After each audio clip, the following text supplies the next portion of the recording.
What's up, guys? Welcome back to the channel. Welcome back to the Bianconeri zone for a new update and what could be THIAGO MOTTA Here We Go day, or tomorrow it could be announced, because Fabrizio Romano is saying that MOTTA will be announced between 24 48 hours, so it could be announced now, it could be announced tomorrow, who knows. But THIAGO MOTTA is on his way, even though Corriere dello Sport and Zazzaroni tried to downplay it, saying that he was asking for more money, asking for this, asking for that. THIAGO MOTTA will be announced in the next couple of hours, and maybe it will not really unlock the transfer window, but it will make certain things more concrete, you know. And the latest update is Jadon Sancho. Before we do that, hit the like button. Do it now. We really appreciate it. But Jadon Sancho is from BBC Sport. Take it with, like I said, not a pinch of salt, but like a scoop of salt. However, it's refreshing that we're being linked with wingers, because the last couple of weeks we have been linked with selling wingers. Chiesa, Junior, Sule, you know, and we will talk about them later on in the show. But we've been linked with selling all our wingers and not signing even one of them. Now, not saying Sancho is a player we should be going after, because BBC Sport is saying that Juve is among the clubs interested in Jadon Sancho. Man U are willing to let Jadon Sancho go. However, they want 40 million euros, something we are not going to pay, something Dortmund are not going to pay, and we shouldn't be paying for Jadon Sancho. Now, I always like Jadon Sancho. I still do. I still think he has all the tools to become a very effective player. I think under the right circumstances and with stability and a coach that believes in him, he will show that. He will showcase that with real structure. Is that THIAGO MOTTA? Is that Juve? I'm not so sure about that, but the news is out there. The news has been out there last January before he went to Dortmund, if people can remember. We were linked with him heavily. It didn't happen then. Could it happen now? Who knows? You know, if you're selling Chiesa, if you're selling Sule, and even if you're selling Junior, well, you need some sort of winger, and maybe he's on the board again. But at that point, you might say you'd rather keep Chiesa and you'd rather keep Sule. But on the books, and that's what it is about right now, it could be, you know, it could be a completely different story. Now, his wages are insane. You know, they're close to 10 million euros net, which is something no club is going to pay, and he probably knows. But he's on the list, apparently, Jadon Sancho, and he was on the list January. So let's see if something comes about. But it's actually refreshing that we're being linked with a winger. You know, it is. Now, move on to probably the most surprising news of the summer already, and it's Chesney, because nobody was expecting us to sign a new goalkeeper and move out Chesney, especially. But here we are. Here we are, and this is the Athletic who broke the news, and then Fabrizio Romano came after, saying that Al Nassr is in talks with Juve over the signing of Chesney. The player already has an agreement. A deal could be finalized,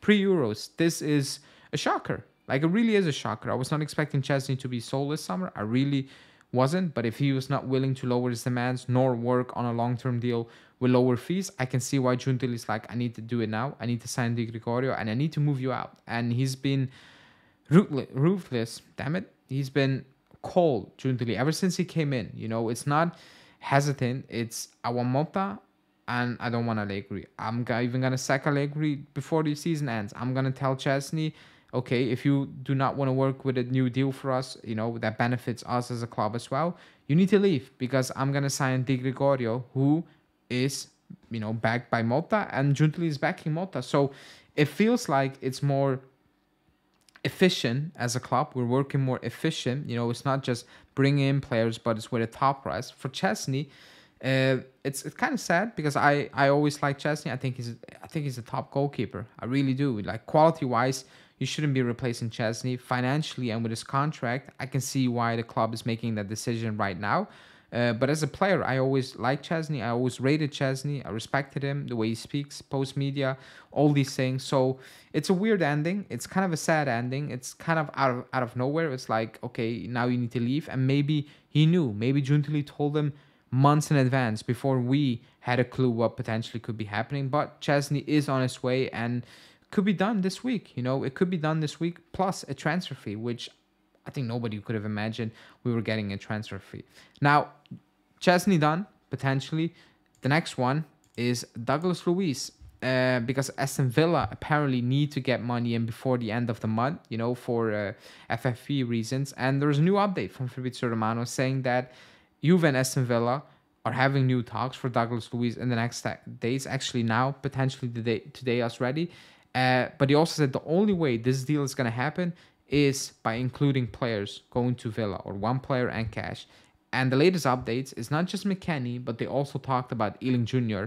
So that's the latest update. Now, it's not an easy deal to do because Villa want still a lot of money besides one player. And at this moment in time, I feel more so that it's Villa that came to Juve to do this deal. And it's Juve that's like, okay, let us think about it. And are like, okay, we can see Douglas Luiz in this team, rather than with the mindset of, we want Douglas Luiz, we will go to Villa. Do you want McKennie? Do you want Junior or whatever? How much do you want for Douglas Luiz? So it feels like it's that type of deal. Is that the best deal to do? Not so sure.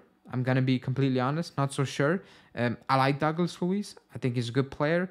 Can he play with Locatelli, Rabiot, and Colt Miners? I'm not so sure about that as well. And that's maybe my hesitation, where I'm like, okay, do we need to spend 30 million euros besides the player we offer on Douglas Luiz, or should we invest that money in a player that we actually need, is something we completely miss in our midfield or in our backline, whatever. That's kind of the talking point right now, because if you move on McKennie and you need to give 30 million euros on top of that for Douglas Luiz, I will look at it and I'm like, what about just getting the money for Douglas Luiz and make sure you sign your number one target in Colt Miners, and then you will see what's possible, down the line, But I nothing against Douglas Luiz as a player. I think he's a good player. I think he will do a good job for the club, but it's not a player that, okay, we were missing those type of qualities big time, and now we have that. That's not the case, but it's a deal we're working on. So let's see if something will happen in the next couple of days.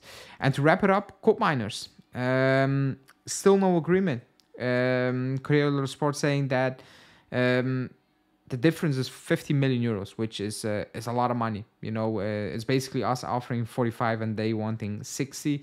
A deal could be done still, like it's still early. A player could be included. Maybe it's Junior, maybe it's Nicolucci, maybe it's Neyman, Barnechea, maybe it's Miretti. We don't know.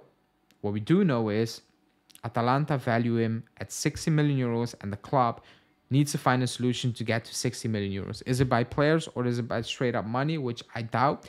That's the idea. Now, again, I like Colt Miners. I really do. Even when playing in the Dutch league, I don't think he's worth 60 million. I think he could be a very good signing for us and for MOTTA, because he offers what we are missing, in this midfield. Not to the level you would expect, in terms of on the ball.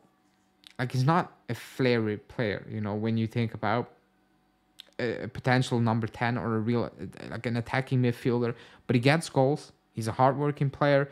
Technically, he's very good, and if MOTTA wants him, if MOTTA's like, yeah, I need him, that could be my marquee signing for the midfield, then you need to do as much as possible to bring him in. So let's see how. It's not a deal that will be done anytime soon, in my opinion. But he is the number one target in midfield. Calafiori at the back. He in the middle. Di Gregorio, as a goalkeeper, and up front, it's so up in the air. So that's it. That's the update. Let me know in the comments what you think about Jadon Sancho, especially, and Chesney. We convinced Chesney to leave, or Juntally convinced Chesney to leave. Let me know what you think about that. Like the video, subscribe, and I will speak to you guys later. Ciao.